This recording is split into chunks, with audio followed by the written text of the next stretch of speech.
There are 4 or 5 children and the parents.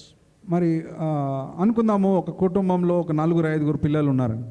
And if those 4-5 children are always fighting with each other. మరి ఆ 4-5 పిల్లలు ఎప్పుడు మరి ఒకరితో ఒకరు కొట్లాడుకుంటూ ఉన్నారు అనుకోండి.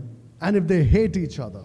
మరి వాళ్ళను ఒకరు ద్వేషించుకుంటూ ఉన్నారు. And they grow up in that manner and continue to hate each other. మరి వాళ్ళు అటువంటి ద్వేషాలతో మరి వాళ్ళు ఎదిగినప్పుడు you think the father will be happy or the mother will be happy?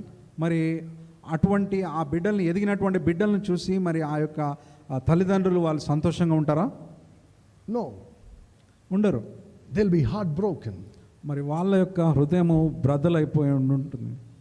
Nothing would give them greater joy than to see their children love each other. మరి వారి యొక్క బిడ్డలు ఒకరితో ఒకరు ప్రేమ కలిగి మరి సంతోషంగా ఉండడం కంటే మించి అది చూడడము కంటే మరి తల్లిదండ్రులకు వేరే సంతోషం ఏది ఇవ్వదు.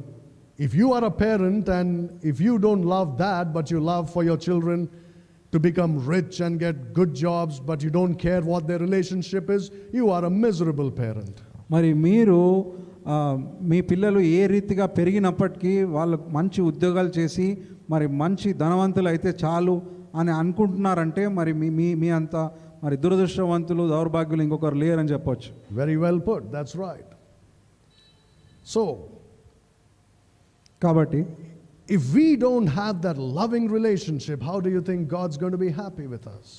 మరి మనము అటువంటి సహవాసాన్ని మరి మనం దేవునితో కలిగి ఉండకపోతే మరి దేవుడు ఏ విధంగా మరి సంతోషిస్తాడు? He wants us to depend on each other, encourage each other, support each other. మరి ఆయన మన నుండి ఆశిస్తున్నటువంటి విషయం ఏమిటంటే మనము మరి ఒకరినొకరు ప్రేమిస్తూ ఒకరినొకరము ప్రోత్సహించుకుంటూ అందరము కలిసి మరి ఒకరినొకరు ఆదరించుకుంటూ మరి మనం ముందుకు వెళ్ళాలని. We love other Christians because Jesus loves them. మనము ఇతర క్రైస్తవులను మనం ఎందుకు ప్రేమిస్తున్నామంటే ప్రభువైన యేసుక్రీస్తు మరి వారిని ప్రేమిస్తున్నారు కాబట్టి. Not because they love us. వాళ్ళు మనల్ని ప్రేమిస్తున్నారు కాబట్టి మనం వారిని తిరిగి ప్రేమించడం లేదు. Nowhere does the Bible say that. మరి ఎక్కడ కానీ బైబిల్ గ్రంథం ఆ విషయం చెప్పడం లేదు. You are not supposed to be loving people who love you back. మరి మిమ్మల్ని ప్రేమించిన వారిని మీరు ప్రేమించమని చెప్పి బైబిల్ గ్రంథం ఎక్కడ చెప్పడం లేదు. But you must love those people whom Jesus Christ loves. మరి మీరు ఎవరిని ప్రేమించడానికి బద్దులై ఉన్నారంటే ప్రభువైనటువంటి యేసుక్రీస్తు ఎవరినైతే ప్రేమిస్తున్నాడో వారిని మీరు ప్రేమించాలి.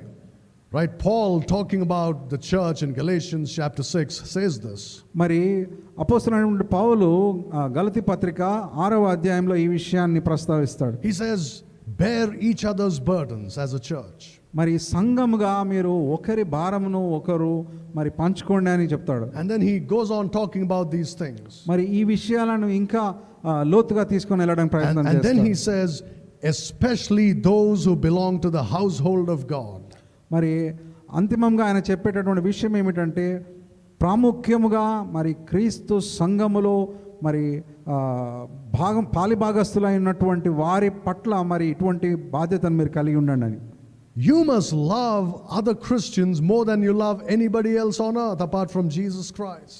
మరి మీరు ప్రభువైనటువంటి యేసు క్రీస్తును ప్రేమించిన తరువాత మరి ఈ లోకంలో ఇంకా ఎవరైనా మిగిలి ఉన్నారు అని అంటే మరి ఆయన చేత ప్రేమించబడినటువంటి వారిని మరి మీరు ప్రేమించడానికి బద్దులై ఉన్నారు.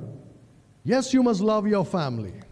అవును, మీరు మీ కుటుంబాన్ని ప్రేమించాలి. But that you should not limit